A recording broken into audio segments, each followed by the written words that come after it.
to, you know, not be at the bottom. But yes, I would like to bring EnVy kind of from the bottom to back to, you know, the top or like the middle of the pack, and at least get into playoffs, because at least from there, you know, we can prove ourselves even more. Just when you start to get to the bottom of the pack, it feels kind of, you just feel like a lot of pressure, and then it's really hard to keep moving forward. And yeah, I want to make sure to avoid that.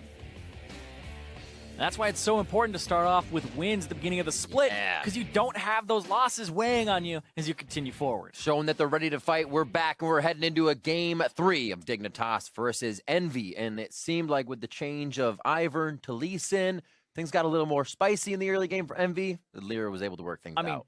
Ivern, great champion, right? Great. I think it's super powerful, etc. in the right compositions. But I don't think giving that to Lyra is something that EnVy should really play around. Because I feel like Lyra, I mean, the guy was the only person on EnVy that was even close to making it to one of those top spots in the LCS All-Pro. I think Hakuo was kind of in that running for like maybe 4th, 3rd support. But really, Lyra was like by far and away the best early game jungler.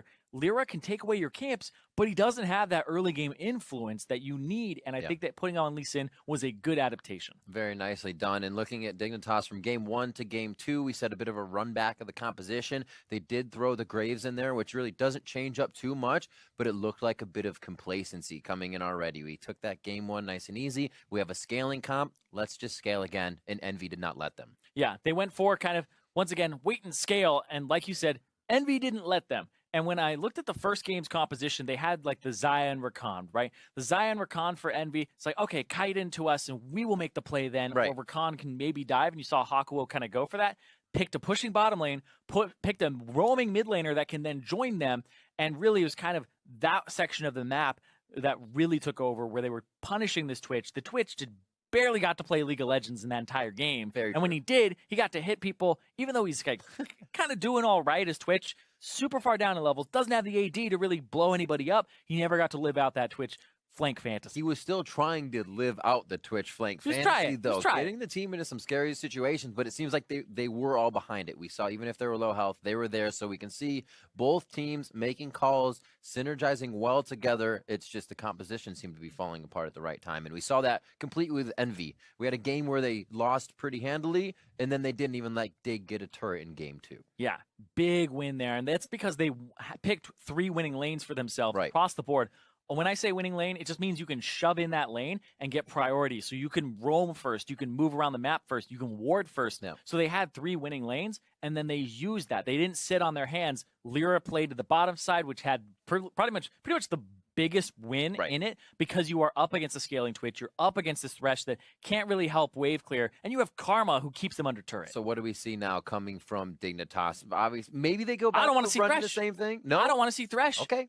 I don't think you see. I know, Thresh main. I'm so sorry. I don't. I mean, I don't want to see it, because I think that playing Thresh fast and loose and getting those early kills is great. But if you aren't able to do that, and it's much better, and there's less variance when you play something like a Karma or Zyra, because you don't have to kill them in lane. You just have to push them under turret, put them in a situation where the play becomes like a 60-40 for you to win it, and you'll like wait and be like, okay, is this one good enough? Maybe 70-30, because oh wait, there's no possibility of junglers here. Now you go for it. So shoving the wave better than the opponent is so highly valued in professional play. I talked about it earlier, where it's like, it's why Galio is so good. Even if he's losing the matchup, just shove topside. It's why control mages almost never fall out of the meta in mid, because wave clear is so highly prioritized. That's why we saw Seraph, as we said, coming down his canoe, down the river, past Baron Pit to mid lane so many times. The Equalizer Keen, blow those summoner spells, and continuously be a force from that top. That's a great example of a winning lane, is where Seraph will automatically shove that lane up. Sure, he's in a gankable position, but the Graves isn't really paying attention to that side of the map. So Seraph just shoves up, dips into the river, and then he goes for a gank, goes for a play, goes for anything he wants, and you're free at that point. And that's what the beauty of having a winning lane is you get to do that. Other guys trying to last hit under turret, missing the cannon minions, stressing the little stuff. Lyra on your screen as well, just had his Lee Sin game, coming out quite strong, and he said this time he came over in game 1. We saw him talking. It took a little bit to kind of get adjusted for himself, but a lot of people, he heard would fear him, and he wants to be able to do that here. He now starts to kind of put up that type of play and get the results out of his play through that Lee Sin not so much that Ivern we saw. I'd like to welcome everybody else from NALCS1 here as we have our Game 3 between Dignitas and EnVy.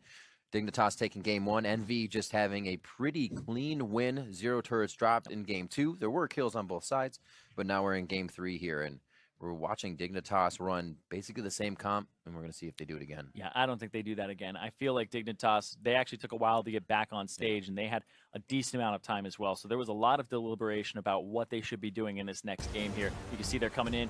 They want to win this first one. Start off, say, a roster change, our communication, our offseason was all for the better. And EnVy are saying, you know what, Pyrian and Niski, the 2 guys we picked up for mid lane, running Pyrian right now. That's true. They're saying, hey, our new coach on top, maybe that's the change that EnVy needed to free up the map and help Lyra get some of these wins with the team. All right, Simon, let's see if we get your Thresh here in the ban phase. We do have a Kennen and a Caitlyn to start off. I don't think you see it banned. I just don't want to see it picked from Dignitas in the situation where Karma's up, Lulu's up, Zyra's up. Because Thresh auto loses those lanes unless you go for like the 20% chance that the guy is going to get hooked and be in a bad position. And I like the Dignitas, you know, if they're going to go for some of those bans like Zyra and Karma, then I'm like, okay, you can maybe go for the Thresh now. Release banned out. You got to ban Zach as EnVy if you are on that side. Just a little head tilter that you leave it for last, but okay. I'm not worried, Riv. I'm not worried. It's like a known, right? But yeah, I see what you're saying. Yeah. And not knowing what they would go into the first phase with right away. 3 seconds left here. It's going to be the Jace. They still feel like it was pretty big for that top lane. This is the second time they'll ban that for game 2 and 3. The other thing, too, is like we don't know what happens in scrims. And there's always, you know, people play faster in scrims. They play looser in scrims. You go for all of these all-ins, and you kind of test yourself in the lane. So we definitely see more pressure on like a Jason scrims, etc. And I know a lot of teams bought into that where even like the Kennen doesn't seem a lot of success on stage right now, but in scrims, it's just like this thing is taking over the game. We saw Immortals using it yesterday. Take down C9 quite handily. So it does continue to find himself on the ban list. And a first pick Karma, we were thinking that would be a change. Feeling pretty good there, Zyrene. Yeah.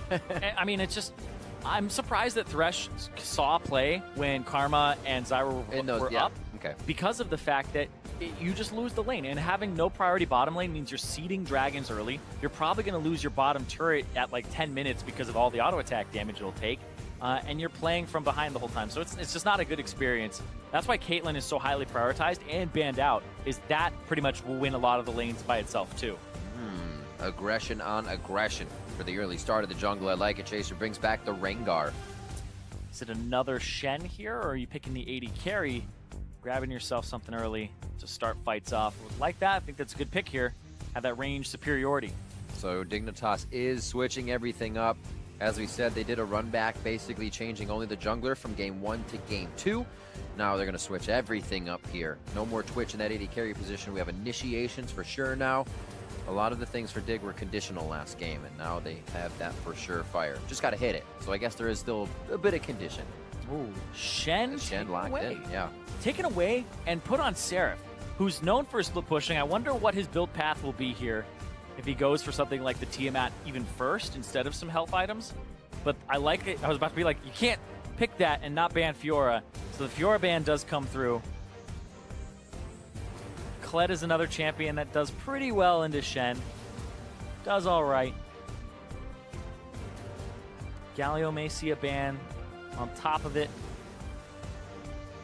Now we're seeing those mid lane bans come towards Pyrian. No Talia for him, circumvented a lot of the issues that they had, or EnVy had with closing games out.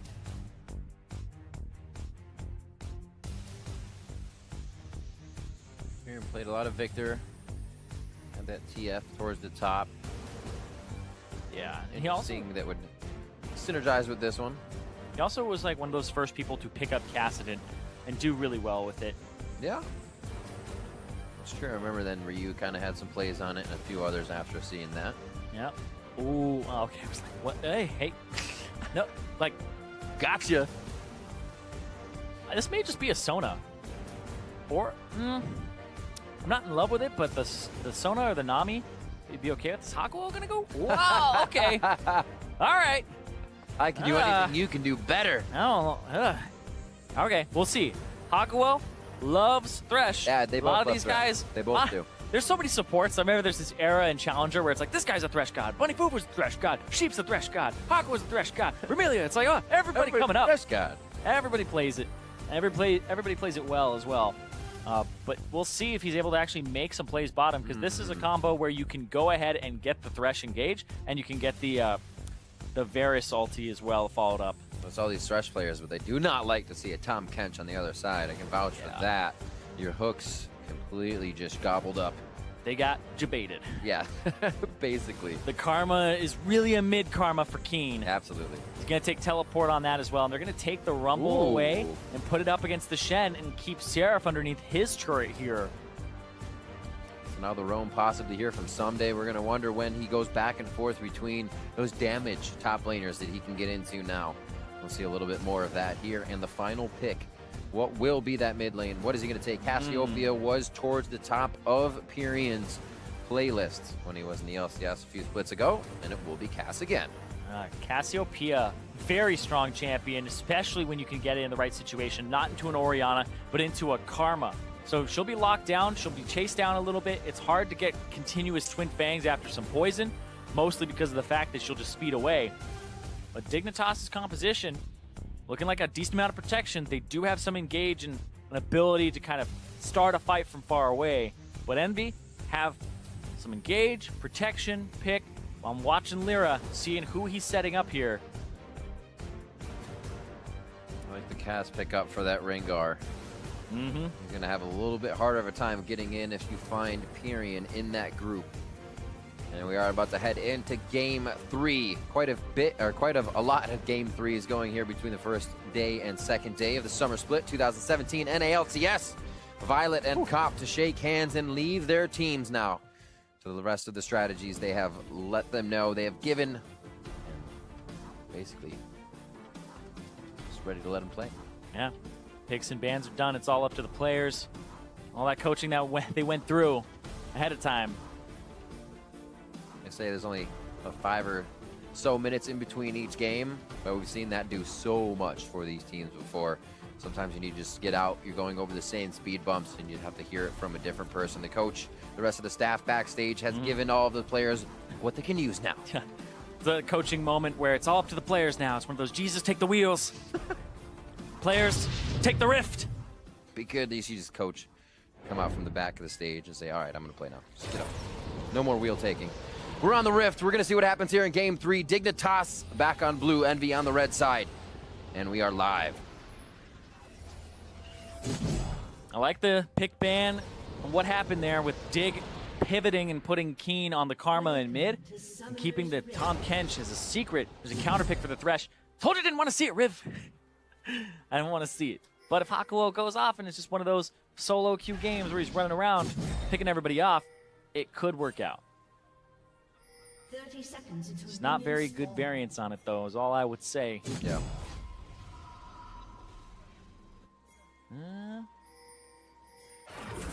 Keystones, everything looks as it should. Yeah, just Deathfire touches came out for Karma mid after a while. Kind of ditched the Thunderlords. Went more for, you buy some AP, you go for poke, and there's a better threshold there. Also, as Karma, you're going for like a Q, a one-off, or a mantra Q, and you're not really getting as many autos in as you would like. And the way you would get Thunderlords off is like a W or an auto and 2 parts of Q. Right. It's unreliable to get your Thunderlords off every few seconds. Kind of, yeah, you're forcing yourself into that third hit, making it a little harder to manage minions, manage the auto. Exactly. And getting an auto off in lane isn't really that great because you draw minion aggro. So they made the swap over to that after all things were considered. Leash over to Chaser on the Raptors, so he'll be a little bit faster in terms of his jungle respawn. He'll come back at 4 minutes and about 20 seconds. And that's why a lot of people started too. It's just a great camp to start on. And if it respawns earlier, it's so much experience. Yeah. And then you kind of get ahead off of that. I've talked to a lot of pro junglers, and they're like, if I don't start on Raptors, I'm already behind. Because then the second Raptor spawn is later. Yep. It's so easy to take after the first one, too. Yeah, the first one's kind of like, it hurts a little bit. The second one, you're like, and I'm done. There's a lot of junglers, like Sejuani, Gragas, like a lot of the tankier junglers that start Medallion, or Hunter's Talisman, sorry, that you just have to hit the camp and kite it around, and you're getting like 30 HP every second. And it's literally better than a health potion. You can use the Raptors as like a really fast way to get back to full HP, especially your first Raptors. Ooh, Hakuo with the hitbox on the scuttle. I thought it was going wide right. I mean, we talk about Hakuo roaming level 2 every game. He's walked into the river. Yep. And this time he's helping Lyra pick up that scuttle crab a little faster, provide CC for it. Lee Sin doesn't have CC, which will remove the resistances. Ooh. Look at this, though, Seraph. Ooh.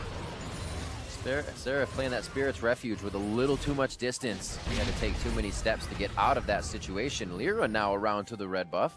He's going to go ahead and grab that for himself. Yep. Oh, look at this. Maybe looking for a play on top.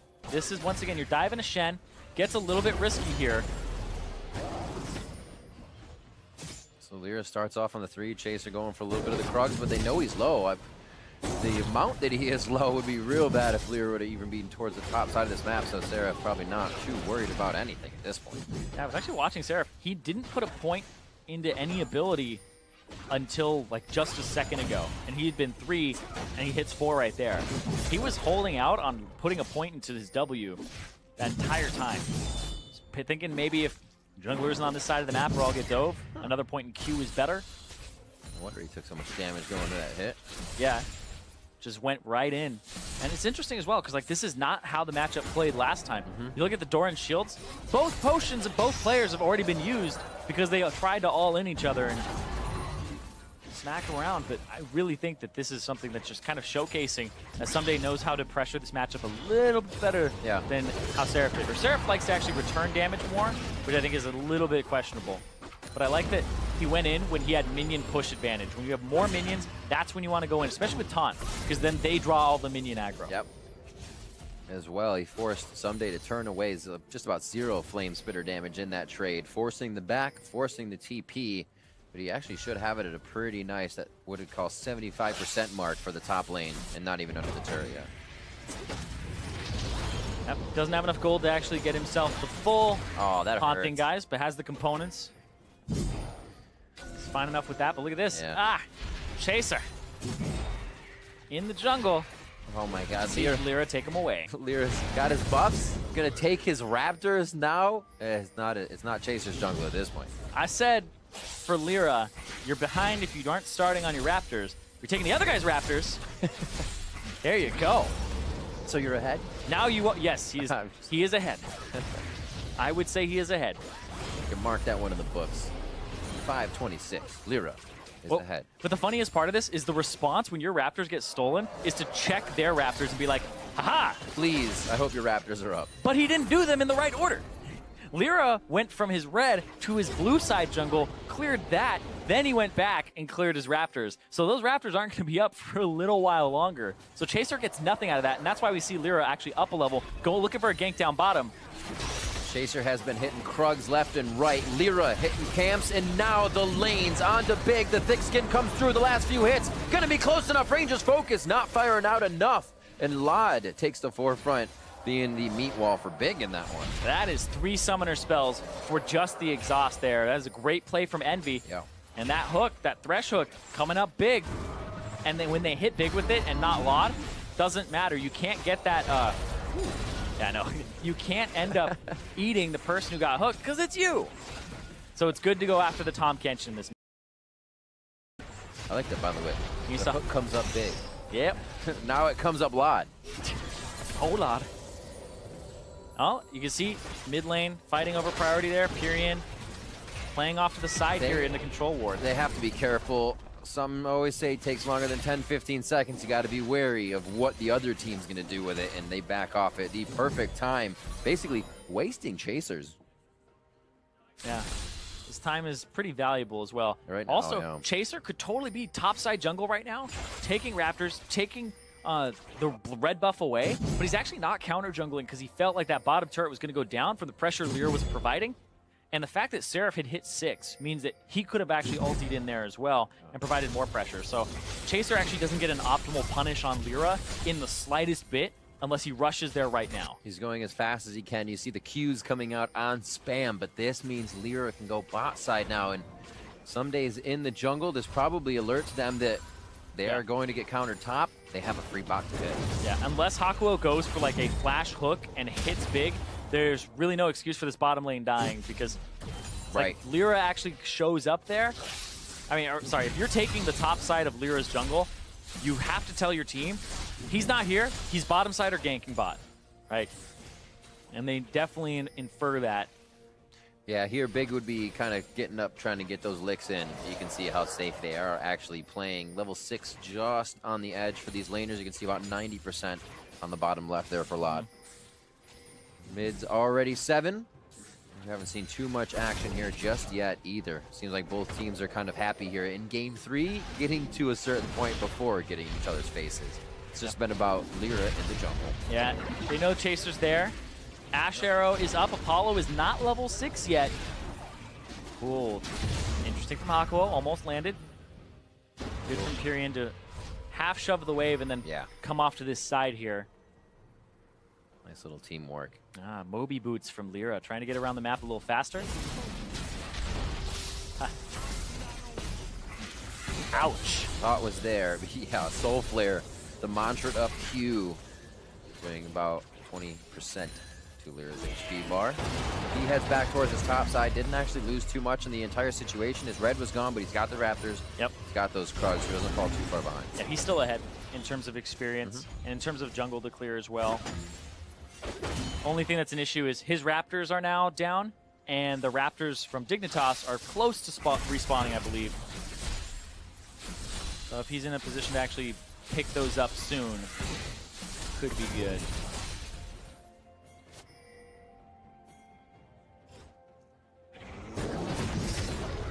This is a game of checking the jungle pathing over and over again.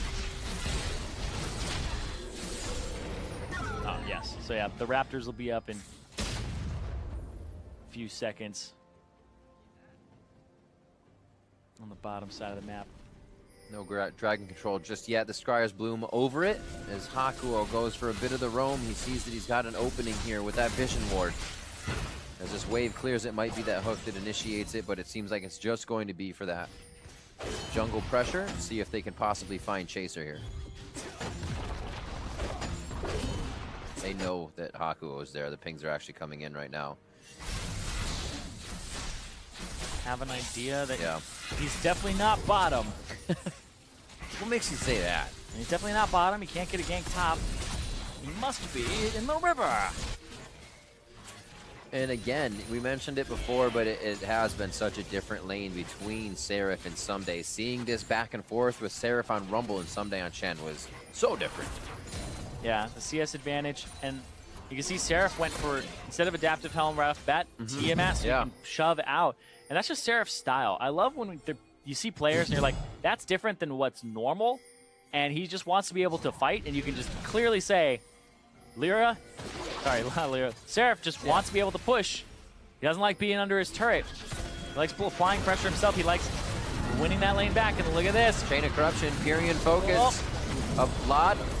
Lopped up there, and it looks like they're going to be able to get this fight, and Big's forced to flash out, but he takes the exhaust one, and equalizer from the teleporting Sunday, and he's going to start cleaning up the fight. Hakuo going down to the Flame Splitter now, but he may live a double kill for Keen, and there should be the focus resolve and the Soul Flare to pick up another one, but Seraph does get out. They pick up that extra kill, though. 4 down on the side of EnVy. I mean, that's first blood in a fight that ends 4-0 in favor of Dignitas.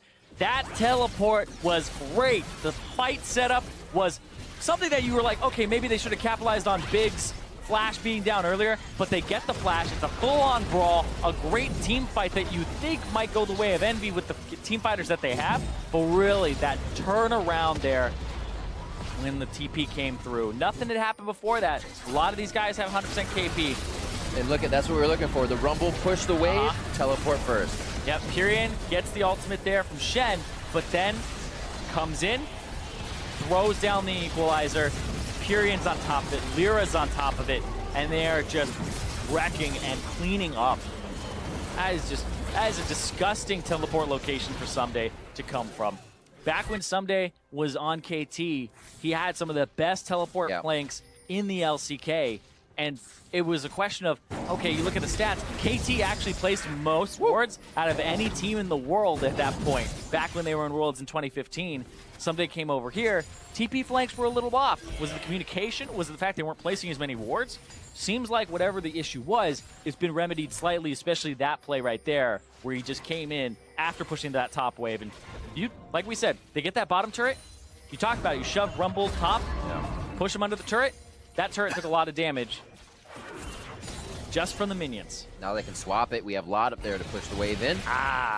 He will get the assistance of Big in just a bit, and this should be taken out. Haku will shield himself up without the minions, though.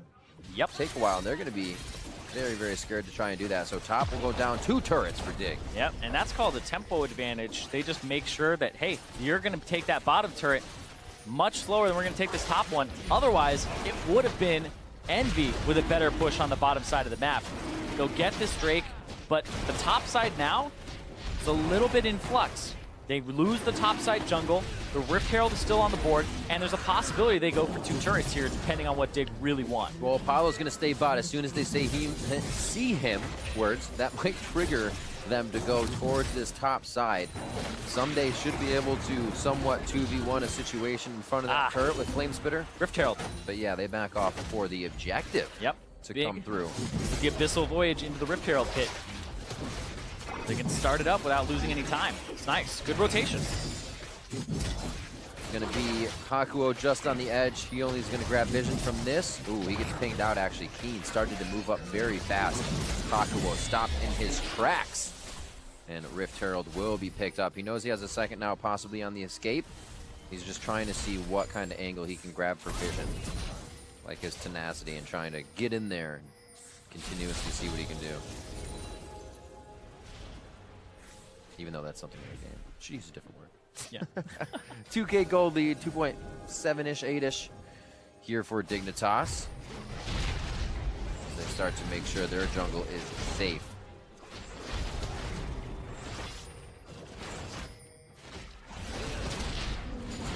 Not safe for now. They lose his blue buff. Hopefully placing some wards in. Really far walkout here by Lot and Big for having Lyra in the jungle. But they do have Chaser behind them, so a little bit of safety there. EnVy are going to have to look for, honestly, something in this mid part of the game, whether it's just knocking down turrets and rotating, but it's going to be dangerous. Dig are ahead, and they have pushing lanes. They also have the rotation power of the Abyssal Voyage that it's on Big to use it correctly. Arrow. Nice flash. Doesn't flash in a line. Give him points for that one, for sure. Happens too often. Up there's the Rift Herald being used. Where's it going to go? It goes to the closest lane at stop lane. Doesn't even go through the tri-brush. It just... Is he going to actually just like... Okay. Wow. It's like on a track. I like that. I never realized Rift Herald has squishy foot sound in the river. Great coding team. Wait, Apollo's backing off of it because he has no vision on the top side. He's like, wait a second. Look at him just hiding in the bush up there. Like, he has no safety. So it looks like they are playing this one off the ball. They're going to try to do a 3-man Rift Herald mid with Rift Herald top. Yeah, what they're trying to do is pull somebody top. So Apollo shows himself, and now they get to siege mid because they know they have a numbers advantage, and the Varus couldn't be there in time. Oh, the miasma keeping them just outside of turret range. So really, this falls flat in the play of going for Rift Herald at 15 minutes. Yeah. Not a good Rift Herald at all. Disapprove. Mark it again, 16-40. Disapprove Rift Herald.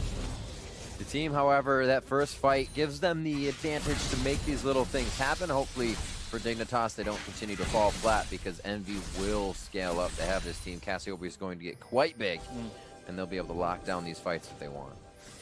Yeah, Pyrion, man in the mid lane who you're looking for here, has a CS advantage, but he does have to scale. Needs time for his tier to come online, and also that Rod of Ages. Seems to be the name of the game between these two teams. There's Dignitas trying to scale, then EnVy takes their own situation to scale here in game 3. It's been swapping back and forth, like you said. Dignitas trying to scale a little bit game 2, game 1. This time, EnVy game 3. And they put it on Pyrion as well. He did have actually a second pretty good game. First game, red side blind pick Syndra in that first phase. It was taken by Keen's Orianna, so that matchup, Pyrion has definitely been able to kind of right the ship and really get a lead here on Keen. It's been helping out because that was one of the big losing lanes for him. Yeah, it was a problem at first, but, you know, sacrifice some CS early on to go roam in game 2. Game 3 so far up, like you said, but still the kills are going to be big for Keen. And Keen can't really get pushed out of lane. You kind of have to kill him in a fell swoop because of the fact that he has the teleport. But Pyrion just gets time to scale, time to just pick up the CS, and actually doing quite well in that department too. More than 10 per minute. Actually at 11 right now. See if you can keep blue buffs on him as well. Will be imperative for Pyrion to be another one in this team fight that can basically fire out what would be 80 carry DPS with those fangs. Because it is Pyrion and Apollo to basically do the damage. Yeah, down bottom, this wave from Lod got pushed in, and they'll actually deal some damage to this turret here. A few Rangers focus shots. Yep. Doesn't stay around too long because the wave clear comes in, and you don't want to put yourself in risk getting hooked by the Thresh. And Infernal Drake in 30 seconds, so check in the coffers. Nobody really needs to back for anything. No hot pockets just yet. Maybe after this fight, though, would be a big one. It's about positioning here for EnVy. Get it to Pyrion, get it to Apollo. Have the members of Dignitas be in front of those two. Otherwise, EnVy's members are a front line in front of those two. Yeah. Apollo also doesn't have flash, so he's a prime arrow target because you last used the arrow onto him and you saw him flash. So this could be a pick that happens. And he's grouped up with his team, and they're ready to try and look for that Infernal Drake.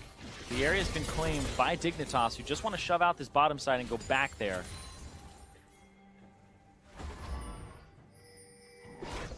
Early scuttle control gives Dignitas the return. Ooh, Lyra takes it in, not seeing the team below on that scuttle shrine. And the fight goes on. Hakuo throws down the box for the disengage. And that will be Seraph going all the way through. Yeah. Stand United. And Someday was just walking down. Didn't have to use his teleport. Had priority in the lane by shoving it up his rumble and then making sure he's in a position to possibly throw down an equalizer. Good defensive wards here from EnVy. Looks like there's some they can protect as well so they don't get routed around here. Someday coming out on that early teleport was gigantic for the first 4 kills of this game. We haven't seen that yet. Or again, I should say. And I don't think EnVy shouldn't be picking those fights. Yeah. They're behind. They want to scale. They're waiting for Cassiopeia's items to really ramp up. And I mean, like, kind of rule number 1 of facing a Rumble is you either gank him because he's pushing all the time. Rule number 2, if that doesn't happen, just avoid the mid game. Don't fight him mid game. No team fights mid game. Fight. Exactly. Don't give him a dragon fight. Don't give him a mid game fight. Seems like they're trying to avoid it now. Seraph has stayed top. He's been actually back and forth with Lod and Someday, as the turret has yet to go down again. Seraph will back. Still teleports for both sides are up. That was only Stand United used, as there's a sale on ruby crystals for EnVy and pink quartz for Dig. Yep. Oh man, some people rocking 3 in the inventory as well. Oh, Chaser. All right, that's the arrow we're talking about. Anything that happens here is kind of Dig gaining map position. Not a kill to come from this here. It might be the pressure mid, but just Hakuo low doesn't do much. Yeah, Someday grouped with the team as well, so possibility of an equalizer coming out, but you really want the follow-up equalizer or the one where people are routed already and the equalizer comes down. But it's allowing Seraph to push out that bottom wave as Shen. Ooh, some good damage. Hakuo will have to think twice about facing Keen if he gets hit with some Qs. They are calling for just an assist over by Hakuo's position. I feel like he wants to go clear, but does not want to do it alone at this point. 226 to 214. Tyrion still needing to stay on top of Keen at 2-0 and 2 now. He cannot fall behind anymore. Doing good on CS. Stave off the kills. It should be good to go once these fights start to happen. If they can get the counter engaged, it's going to be a big thing for EnVy.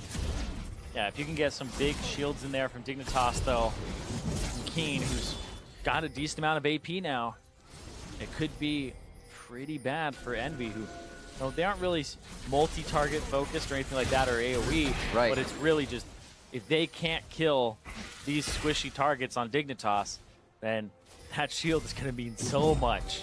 Really, really will. You have to also think about the denial of Devour. Oh, looking for Apollo. Here's the Abyssal Voyage. Gonna also get devoured on that one, but it is a friendly Devour. 3v1 as the Stand United comes in here. 4 members locking it down for EnVy as Dignitas thinks to have the upper hand. Big's gonna get dropped now in the Abyssal Voyage to the top lane. There's a Dark One. And that was great. It looked like it would be one of those Abyssal Voyages that you're like, oh man, they caught him out of position. The Shen ulti comes through. Hakuo is in the vicinity, and then Seraph held his taunt until he had been actually regurgitated so that Lod could get in that taunt as well. And that is the Shen takeaway this game. That has been for Lod's Twitch these past two. Seraph gets the Shen this time. They're able to use it to save their AD carry and work around the map globally. Remember that teleport still up. Yep, for Seraph. And you could tell the Dignitas were getting a little bit frustrated by not being able to make a play with the arrow or the Abyssal Voyage for a while. But for sure. But you can't disrespect the Shen and go for something like that. See again here. I don't know if he was expecting Chaser to jump in, but Apollo goes in, or sorry, Lod goes in, and he's just ready to jump on Apollo, but he gets rooted up. Chaser comes up too to try and help, but then he spits him out, and boom, double taunt as Lyra jumps in as well onto Lod. And they pick up Big to boot. And that's that bottom lane who tried to make a play. And we've talked about, you know, Dignitas, a lot of it is the top 3 members of the squad, the top 3 members of the map. Bottom lane, they have a lot of the engage in this match. It's up to them to really make the good one. Yeah, it was really clean engage too from EnVy there. You have the one guy running out, but staying in, knowing the Shen ultimate's going to be good enough, and everybody just comes together. Yeah, a lot of purple in the inventory for EnVy's. Oh wow, two helms. Yeah, the adaptive helm for Lyra as well. Just realizing how much value that has against some days Rumble, who he's doing pretty much the best on the team. But also, it'll reduce the mantra Q if you get hit by the second part by a decent amount as well. Titanic Hydra on the horizon for Seraph. Be a little more formidable in those side lanes. Be a pest to someday. Big in the team clearing up around Baron. We've seen a lot of these attempts be much more concise from both of these teams. The vision has been cleared. They take it either during a sneak, which we've seen twice already somehow during this. They've been able to rout each other, or it's just a well thought out fight and they're keeping the jungler away. See if we can keep it here in this game, because historically, sometimes things get troublesome around the pit for both of these teams. Yeah, arrow landing on the Lyra. He'll get Lantern out, but Someday has been roaming up the whole time. Looking for the Rumble play after shoving out bottom. This may just be some damage on the mid turret. And think back, they've chipped this down many times before. Is it a final? I don't think so. That grounded effect is going to keep Lod from wanting to walk up. And the Mountain Drake in 18 seconds would be the prize for the chunk on the Lyra. A little respect towards what Seraph's doing in the bot lane. Oh yeah, also top side, Apollo's on top. Now you just kind of get control of the Scuttle Crab, bottom side. And now Apollo has to shove top side, come down here. Be safe while he does it as well, unless they're going for a flank engage. It doesn't reach that turret either. That wave's going to be nice and big if Dignitas can hold these fights, get that to push back out, and make something happen when that wave gets to that second tier top turret for EnVy. Yeah, it's now it's going to be Dragon. Really good point that it'll slow push back towards them. Just one of those things that's minutes in the making. Yep. It's that, what is that, the sixth player on the map? He'll be there soon. That's the lifeline starting to build up right now. Those big waves. And here's another one, right? Yep. It's just like, oh yeah, we're fighting around here, but no, we're going to sneak it. Where's the hawk shot? There's a assist ping. There was a blue trinket. There's the teleport, 4,500 HP. The arrow goes right through, and EnVy is forced off of that Baron at this point in time. 27 minutes into the game. Didn't call too much on from Seraph. He still had the split push in the bottom lane along with Someday. Someday's teleport is down, though. Exactly. Now there's potential for double globals from Seraph. Unanswerable push or unanswerable globals there.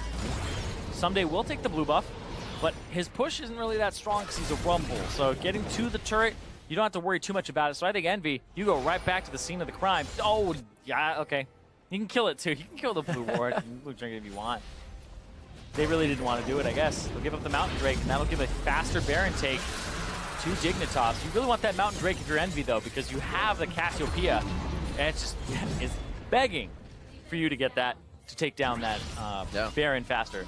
Also, important to note, Someday taking away the blue buff means the Cassiopeia doesn't get the blue buff for the Baron, and it helps so much in that take. A 1-2 punch in Dragon and mid turret.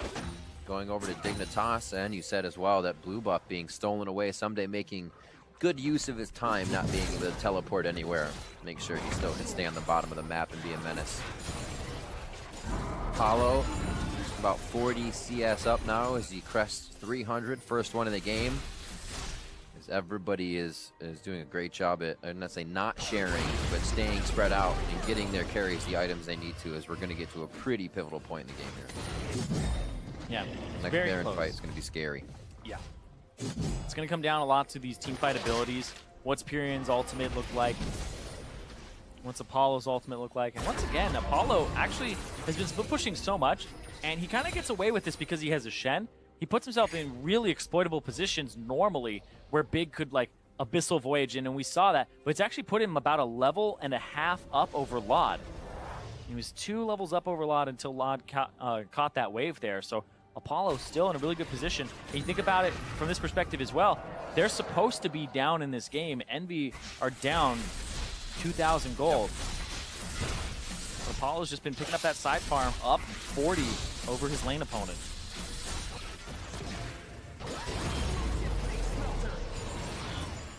Almost kind of nice. You have that turret up there to feed you.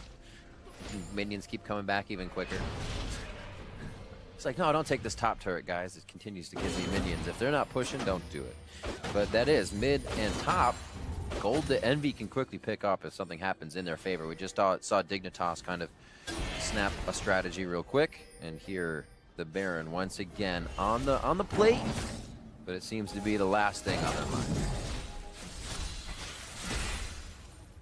Dignitas had sneaky Barons in game 1. Yep. The ones who got away with it twice. And it was actually quite good. When they did the Baron, it was the right startup. And I really think that Dignitas's lack of hesitance to take the Baron when the opportunity presents itself was quite good.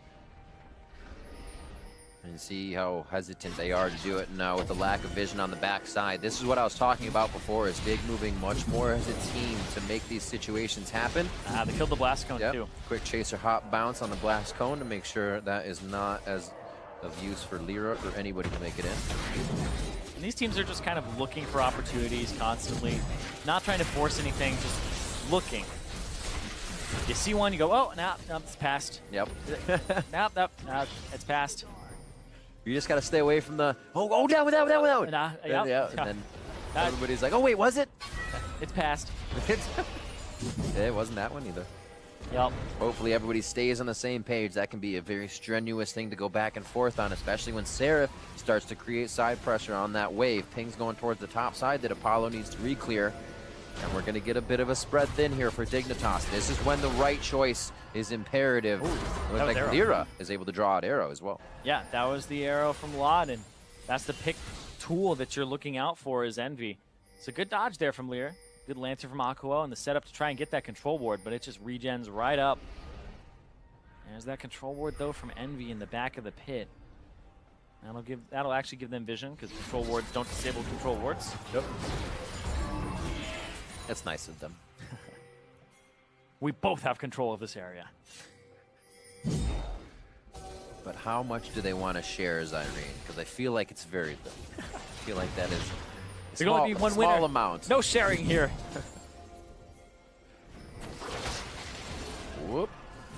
Protecting that control ward. Hakuo. Oh. Just missed Baron. Yeah, he wanted to start it up. Oh, he didn't. Yeah, he like gave it a back scratch there. Get 2 loogies. Can't unsee. Toxic. Get it out of there. Bio warfare. All right. Furion still cleaning up in the mid lane. Actually evened out in CS from Keen now as he has found some solo lanes and farmed to himself here. Somehow 30 minutes into the game. And item spikes are about 3 for each now. So we're getting to that point where it's going to be up to the summoner spells and who can use them best. The regular abilities aren't hitting. Just on the tail end. Looks like we're going to be getting another Baron. Yep. Hakuo was out of wards, placed his last control ward, and it got cleared. He had to restock all 4, and he had to buy 2 control wards. Hakuo now back in the area because of the Moby boots. Scrying Orb, full vision of the team. Hakuo knows they can use that. Just a quick second to get another ward in. Doing a great job at support. Yep, the support's down. That's all you need to do, right? Yup. Someday hit the point where he now has his Void Staff. Sitting at 25 flat magic penetration and 40% overall magic penetration. So he's not really caring as much about the adaptive helm. He does deal a lot of damage to Seraph now. This takes you to that 3-item point to actually be able to kill the Shen. Look at that, just EnVy chilling. The moment they could get on this side of the map, they create the bushwhack strategy. Yeah, look at that, just that vision denial here.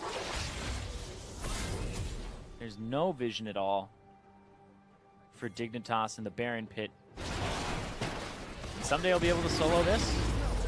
Has that Mountain Drake, helps him out a bit. Just takes it right quick.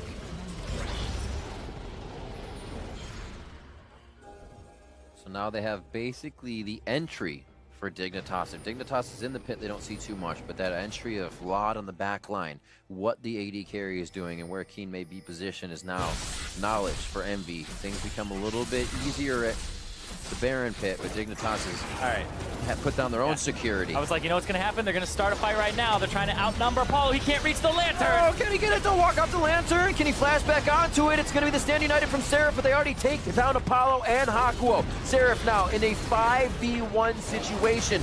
It's going to be Lyra and Furion over at the red buff, but they're just trying to grab the resources before Dig does, and Baron is going to go down. Dignitas finally found their opening. It was through Apollo constantly shoving the top wave. Sure, he's 2 levels up over Laud, but it's exploitable. I talked about it earlier, and Big eats someday, brings him up to the top of the Abyssal Voyage. Now they're trying to keep Lyra out of the pit. It was basically a rinse and repeat. That's the second time Dignitas has activated that strategy.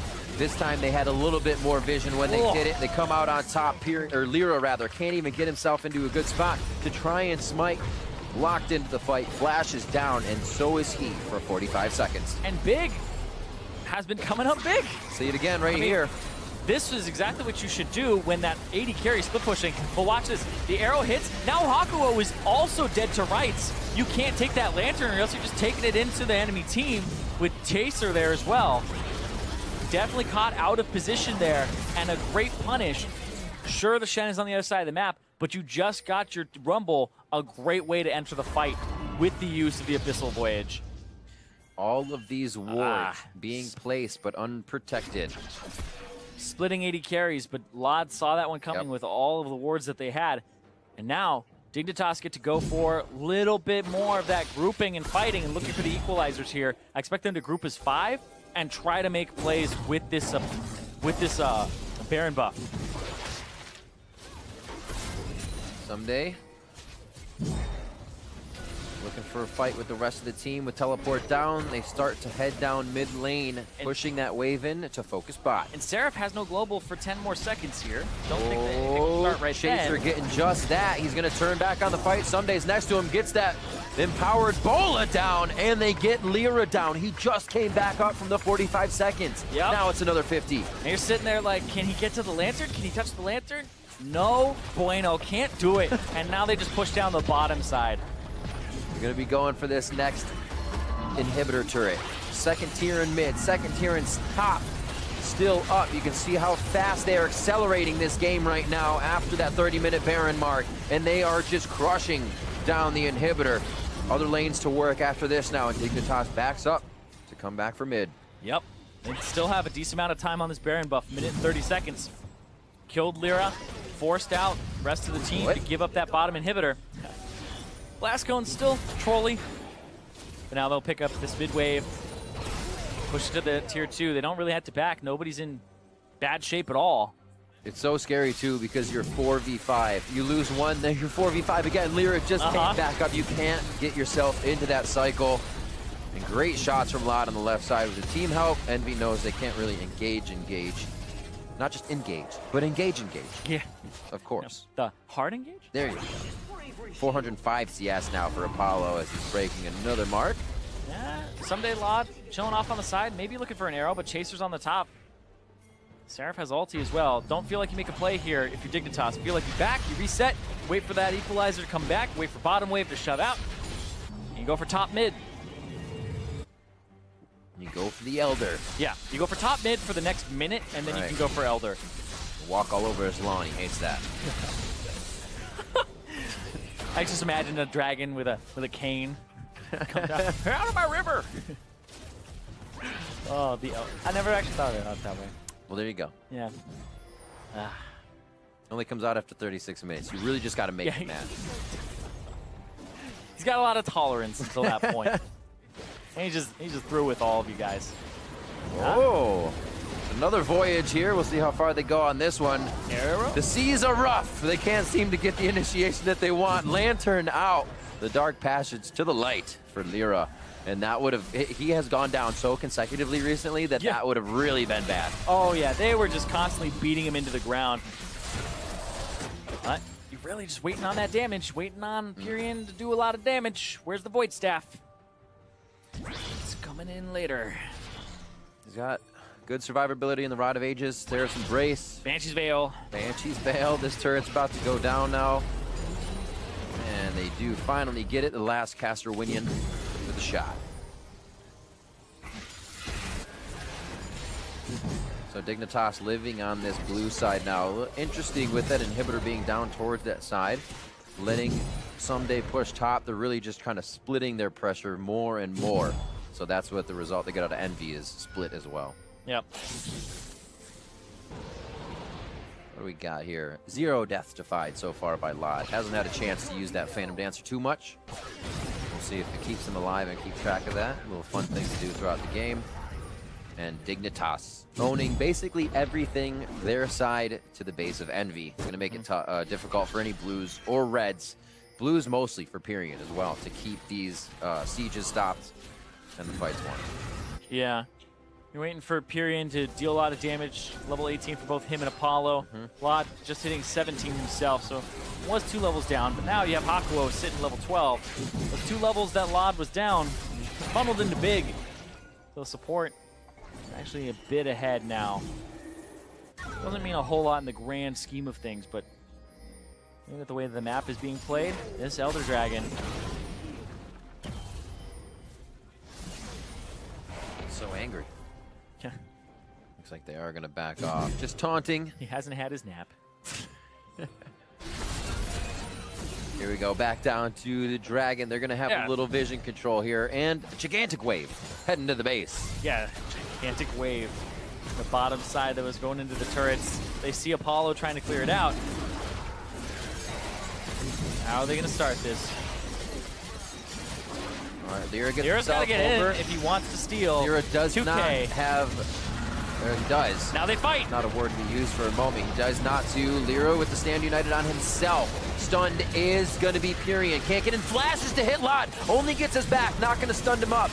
And now they are continuously just on to Big. Take him down. And it looks like EnVy staves off the fight for just a bit. Yeah. Someday actually channeled his teleport right in front of Seraph. Seraph just interrupts it, and then he shows up to the fight. So Someday actually really bad usage of his teleport. Do get Elder. Hopefully be able to push a little bit more into this. A good arrow from Lot actually staved off a lot of damage from Pyrian in that fight. The summoners are down, however. Coming into the next fight that happens like that, it's going to be very scary for the AD carries. Yep. It's going to be Apollo catches up. So. Yeah, you do have to, think about big on the Tom Kench saving him though. So he can use his own flash to reposition the Ashe. One of the things you have to consider when you pick that Thresh, that mid lane Karma flex, catch him off guard a bit. Finishing touches here. Dignitas now really having to fight for this position at Baron. Whoa! Almost taking down Lyra immediately. And you can see EnVy in those movements a little lax with what can be happening on the map. They don't own any path. Yeah, they don't have vision. They don't own any path. And this is just becoming really brutal. It's a almost a 10,000 gold advantage. Elder Dragon's on for a few more seconds here. It's over halfway done. So EnVy have to push out mid, not die, and then push out bottom, not die, and don't let Baron go over. But they're going to try to get him. Oh my god, Keen is gone! Keen got absolutely deleted. 60 seconds on the clock. Bot lane getting a big push. No, the teleport in. Baron is going to be stopped here by EnVy. Dignitas is trying to route themselves out of the fight as now EnVy coming up the river, and they are going to position for Baron. They got the teleport out of Seraph. Keen has teleport, so you kind of have to do something in the next 40 seconds if you are going to do it. Yeah. But I don't know if EnVy can. Lyra is low, and that's super risky, but they might blow this up. They might try to go right in there someday. They have anything to say about it. It spots him. They're just stalling. 25 seconds on Keen, who has TP. And Keen was caught out by Apollo, flashing and using his ultimate. So they know the AD carry, low mobility right now. Now they got to reset, but that gives Dignitas a chance to go to the Baron.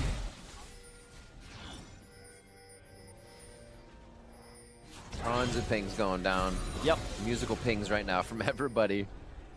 Hopefully they are ready to take the fight. They are pinging There's forward. TP from Keen. They're going in. Lyra can see it. It's got 6,000. They're slowing the damage. Saying slow and steady or don't even do it. Yeah, they're going to back off already. 2,300 HP onto Chaser. He's trying to heal himself up just a little bit more to get to max. Nice equalizer to start things off. Team split, though, as they were trying to go for the 1-2 punch there, and then the finisher. Keen would have been able to get some big damage in with the rest of the team. So that even slows things down now for Dignitas, not having their surefire engage from the arrow. Yep. Should come up quick. And this game, it's getting to that point more and more where it's just going to come down to execution. We're approaching 6 items on a lot of these players. And that advantage that Dignitas has is up against that ceiling. You can't get more than what they have on somebody like Someday. Whereas Seraph still has room to grow, and then this means less and less in terms of the gold lead.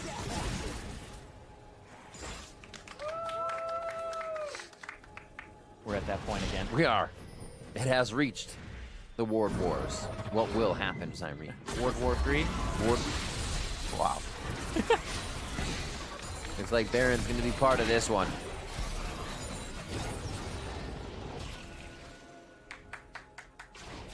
Hadn't killed it yet. There we go. It's the anticipation. It's mounting. Ooh. They're going to get a hook around here. Will they be able to route the team? Period. Thought he was going to get hit by Someday first as he went around the Banshee's Veil, keeping him safe if anything were able to hit him first. This is just pushing mid and trying to go back to Baron to clear the control ward. The ward wars are literally just shove out mid, now go put wards down. Shove out mid again. There's the arrow. It hit Apollo. There's the cleanse. Yep, got the Mikhail's Crucible.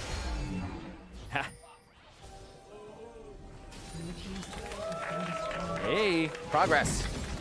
Got the bot lane going down. Sarah's going to keep pushing. They're going to call for the Baron attempt now from Dignitas to take the 4v5. That's going to be the teleport. So much damage though from the Cassio. Now coming in. Pyrian gets the Cassio. He went in. Cassio, that's Lot taking damage. Cleanse for him. Apollo taking more. Someday coming in. That's going to be the Zanyas. Haku will focus as well as Apollo. Seraph on the front line. That is going to be Someday going down. Seraph now able to Rangers focus. One more shot. Keen picks up the kill. They're going to start wiping down EnVy here. And Keen has enough mana to keep doing work. Look at those he's health got to bars. be careful. Everybody's so low on EnVy as they exit that fight. Someday's equalizer and Q was good, but it wasn't good enough. Pyrion with the flash forward and the ultimate to try and turn things around. He does so much damage now. We were waiting for the Void Staff to come in. It's online. The Cassiopeia is going to start turning this game around. These games have been all about scaling. Dignitas' comps, they built. Now EnVy builds a scaling comp for themselves. About to be contested at Baron. 700 HP. Lyra picks it up. EnVy with back to the walls. Finally could have lane control in this game, but still cannot make a mistake. I was saying it right before. It means less and less with this gold lead.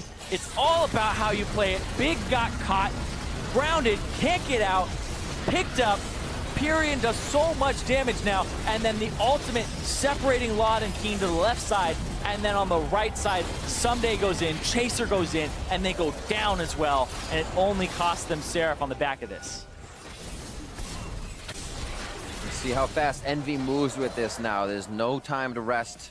I mean, they have a split-pushing Shen with Baron buff now, so they are in a fantastic spot. And look at this. This damage, it's mostly Someday, but then Keen on this Karma is just not able to do a whole lot except support his carries in these fights. It's one of the drawbacks of the mid lane Karma is the cooldown on her Q is so long, and you have to get those rotations. You have to make every skill shot count in it.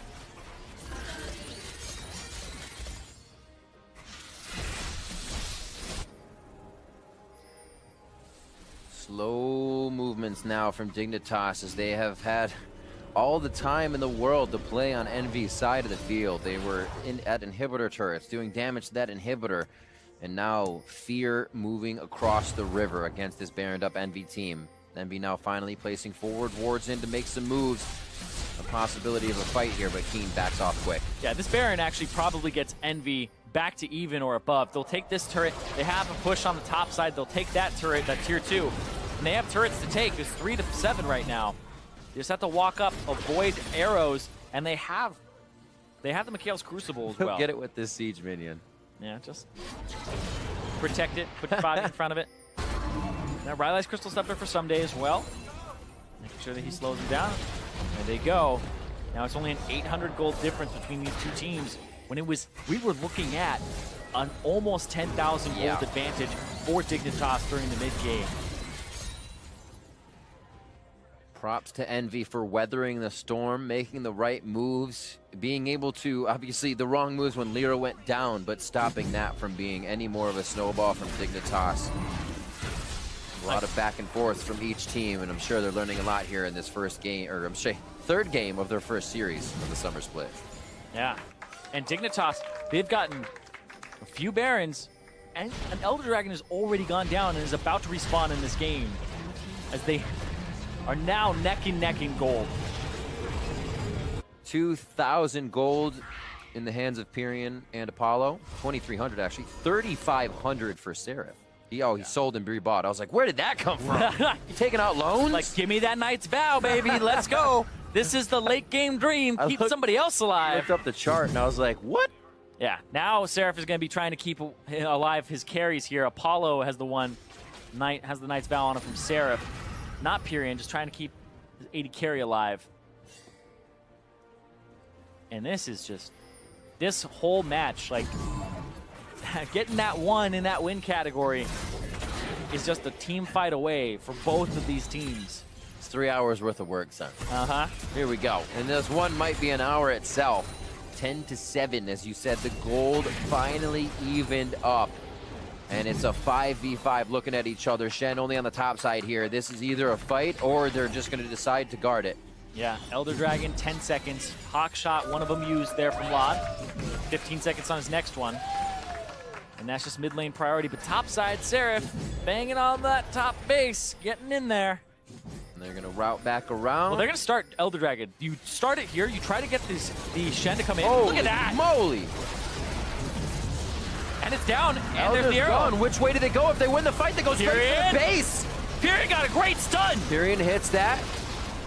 Petrifying Gaze locks up Dig, so they have to do 2 thoughts. Second thought coming into this one. Apollo getting chomped up. Does he get devoured? Flashes forward. Still has shots from the back line. Apollo safe for the rest of the team. Just creating a squad of defense.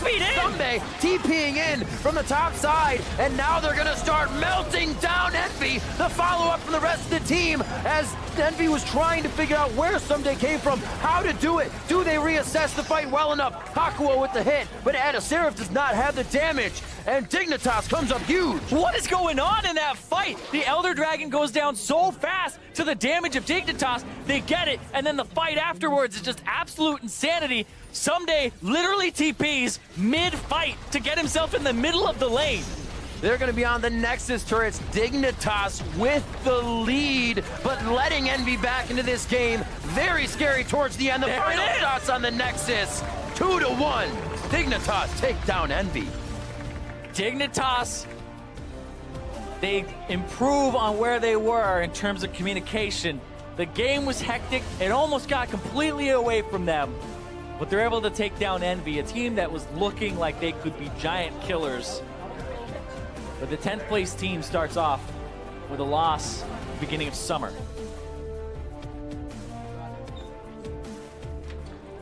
As I said, both teams tested basically to the max here as we almost reach an hour long in our third game. A 1-to-1 back and forth in 2 extremely different games. Lopsided. Lopsided, if you will. Flopsided. Lopsided. One for Dignitas, one way in the favor of EnVy, and then an all-out slugfest in Game 3. Yeah, crazy Game 3, 52 minutes long. It came down to those decisions that you make in those tiny seconds. Someday, actually getting a TP flank mid-fight to the middle of the lane was crazy to reposition him to try and get a better part of that fight, better entrance to the back line. Whereas you're looking at things like the arrow landing as the dragon's going down, the call to even get that dragon. Dignitas definitely seemed more comfortable around baiting objectives than last split. So there's definitely been an increase in whatever they're doing to set those things up. It really is. We saw much more teamwork in setting those things up. I think is one of the big things that comes to mind for me is that we saw a lot of them moving with Big now. He's making those calls. Those Barons aren't happening unless they have 360 vision on that Baron now. And if they don't, it's very slow for them to move in, and they actually work themselves around the Baron pit, so they actually just push the other team off, and then they face each other side by side. Exactly. It's all about that mid-priority, pushing that out, making sure that you can get to Baron first. If you don't have vision of Baron, then you push out mid, and then you come in, because if they are actually just baiting it, you can keep pushing down mid, maybe go for more turrets, etc. But the Hawk shot helped out a whole bunch from the Ashe there from Laud to make sure that every time you lost mid-priority, you can push it up and throw a Hawk shot there. You didn't have the same luxury as EnVy. So what happened was they tried to push that back, and then Dignitas was like, psych, we are actually doing the Elder Dragon faster than you'd be able to push out mid and check it. And they were just taking it so quickly. I like the arrow as well to prevent any type of steal coming through. So overall, just Dignitas in those final few moments were really quite good. Absolutely. And I was pretty surprised as well with Cop as the coach. We know this guy to be very versatile in Champion Select. We saw 2 almost the same compositions from game 1 and 2, but then obviously Cop knows, changed it up. They got that Thresh out of there and actually went over to the other side. They were able to utilize the Karma very well for Big. Yeah, instead. We were looking at the previous compositions being like, okay, the Rengar can jump in and like make plays with the Shen, but okay, how do we force a lead? How do we force an advantage to go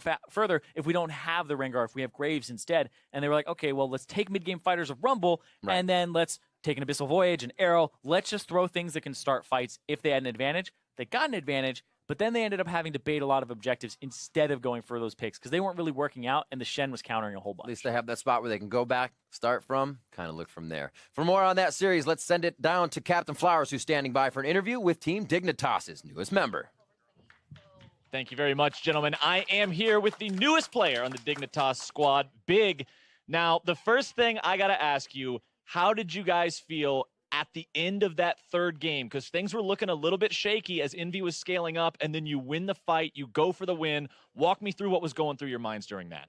Well, what was going through my mind personally was like, I hope I don't die again. And I hope I actually like save Ben and save anyone really. Like, and you know, just tanking all I can. a support player through and through, not concerned about himself, but about his teammates' well-being. And speaking of the team, the newest guy on the squad, you're the one joining this roster with the rest of them returning. How has that adaptation process been for you? What's it been like getting used to working with this team and playing with these guys? Well, at first it was really intimidating because, you know, there's 3 Koreans on the team. And usually from what I hear, Koreans are buddy-buddy with each other. But I think I integrated really well because they were just really nice to me. And the whole team is like really, I would say, family-like. So it's just really, really nice and easy. That sounds like a fantastic team environment, quite honestly. Who would not want to be in an environment that's so welcoming and supportive like that? Now, coming off to a 1-0 start after your first series has got to feel great. What are the plans for Dignitas to stay on track this split and make sure that you guys finish strong and keep this momentum going after this nice sprint out of the starting line? Well, I think we just need to stick to our plans because game 2, we had a plan going through, and then we just threw it off the table and picked ban. So it's pretty much like we almost threw the series off that. All right, sticking with the plan, obviously very important. One last question, a more specific question. You guys up against FlyQuest in your second series of the week tomorrow. Any specific thoughts, specific plans, without giving away any secrets, of course, going into that one, or any preparations that you guys are going through? What do you think about that match? I think it's going to be pretty challenging, but I think all our players are better than their players in their respective roles. It's just if we could come down to being a team or not. All right, there you have it. Should be a good matchup tomorrow for Dignitas versus FlyQuest. Once again, congratulations to you, Big, and the entire Dignitas squad for finding the win today. And now we're going to throw things over to the analyst desk. Take it away, boys.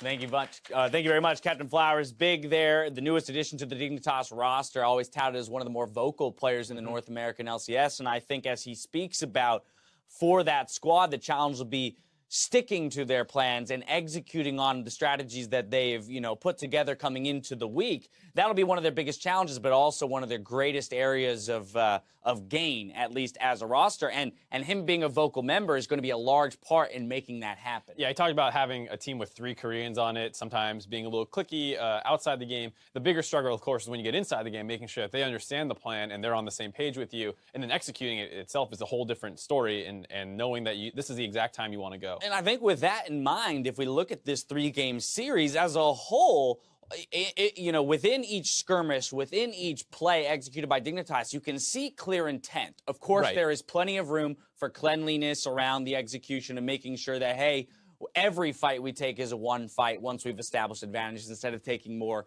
50-50s and 60-40 opportunities. I can at least say where in the past we've seen a lot of our lower tier teams, struggling teams in development, is in their ability to close out games. There's very clear directive throughout the game from this squad in terms of making plays. Right, we saw game 1, they forced a lot around Baron. Sometimes a little risky. Lyra was in range to kind of flash steal, though they did have decent control, making it difficult for him to get involved. Here in game 3, they tried to use that Tom Kench global transportation to pick off Apollo in the side lanes. Sometimes worked, sometimes didn't. And with that, going back to the whole discussion around having, the mixed language teams, having the 3 Koreans and making sure the communication is on point, a lot of times where we see that fall apart is in early game skirmishes when you're relying on TPs and quick reaction times around that communication. And in fact, 11 minutes in, Dignitas is the one that comes out on top of a team fight 4-0 in the river. Right, I mean, we talk about Someday being the best teleporter in the LCK. It can be a little hard to translate that to the North American stage when you're not all on the same page. But here gets an excellent TP flank,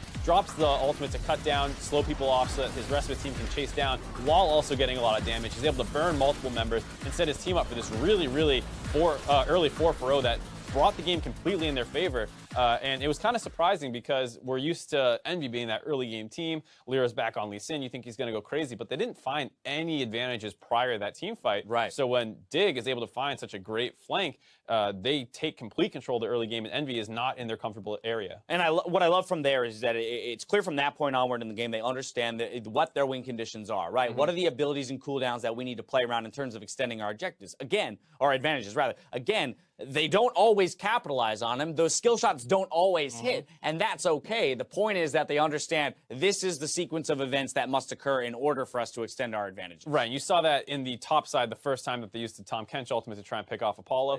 That one went a little off because they transported the Ashe with them, and then he held the ultimate trying to bait out the juke.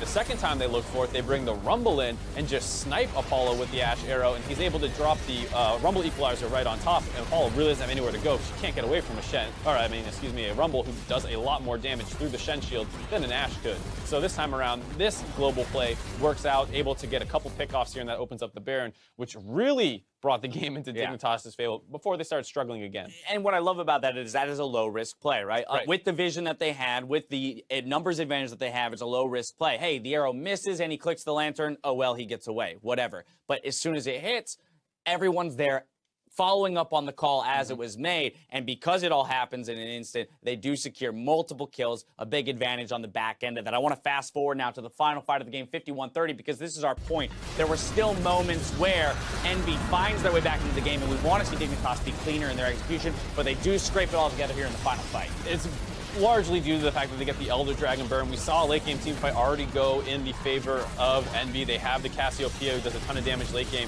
And then now with this Elder Dragon burn, they can chase down the team fight. Great teleport here, coming into the backline by Someday once again, burning down multiple members, has the Zanya to be safe. Flashes the hook, able to keep getting damage down. Tahm Kench now brings in the global, slowing the backline down for a second time, allowing the rest of Dignitas to chase through and start cleaning up the rest of these kills.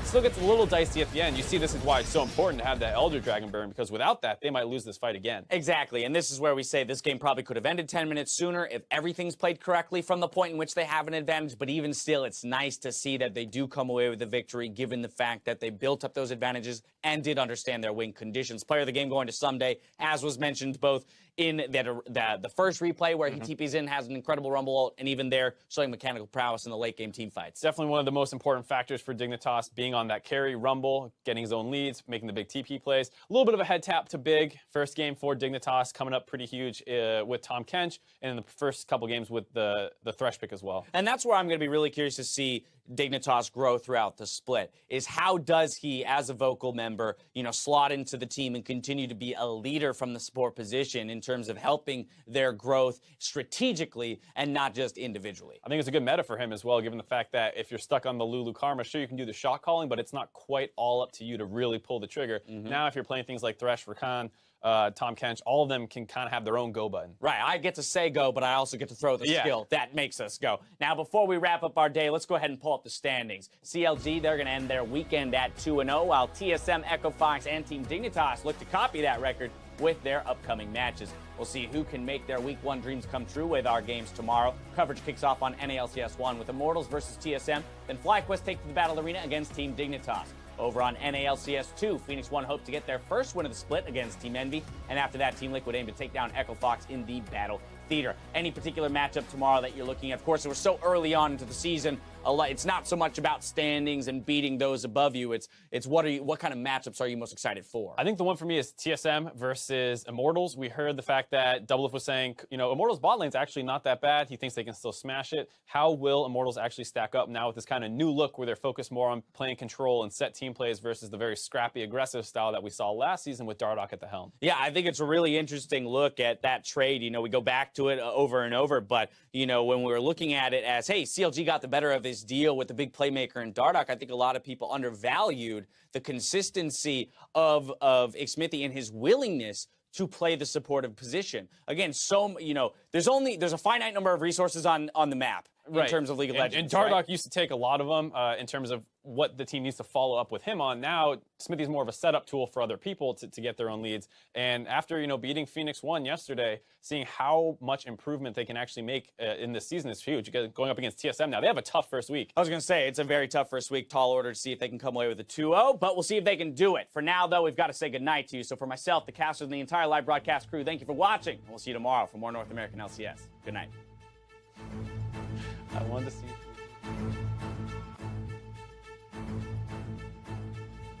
We begin our day with a battle between Canalogic Gaming and Team Liquid. One more in, flashes over, but a great Bard ultimate might save Darshan, and it will. He actually parried the Bard ultimate, which is going to get a kill. Gets the stun, portal through the wall, and takes down Lolo. I got both on flash. Oh, it's fucking nuts. Hell yeah, Zach, let's go. Oh, we gotta jump, we gotta jump. Look. Oh, Shit, nice. nice. Good job, Grayson, good job. Back. I'm waving down. Trapping, Nice. At least no flash, no flash. Yeah. We can go. Oh, keep going. Yeah, we can end. Go press, you can end. We can end. Next is down to 1 quarter HP. Looper jumping right back in the fight. Keep some time. And FlyQuest holds. Rocket will go for the end of the game. Echo Fox trying to end. The Nexus has regenerated. They're going for that backline blitz. And Echo Fox find the win. Boom! Nice. Shockwave on Pyrian and Seraph coming in. Will EnVy be able to retaliate? Apollo's on the outside firing in, but he is just chipping away at the brick wall. Big's forced to flash out, but he's taking exhaust. What an equalizer from the teleporting Sunday! And he's going to start cleaning up the fight. Let's take a moment to unveil the newest banner to the Battle Arena and recognize our Spring Split champions. Ladies and gentlemen, TSM! Now he doesn't have flash to get out of this. Goes pop, level 4 for the move of the 2. And this one contract on a 300 HP. The flash follow from Dirksen, first blood. Carefully. Look at leave. Kite. Okay, kill the run. Kill the run. Look at top. They don't have jump. No smite. Top smite. Finish it.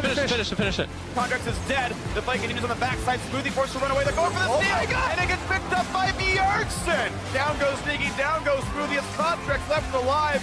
But there's no base left to defend. The minions are here. And TSM going to return to the LCS with a 2-0 victory.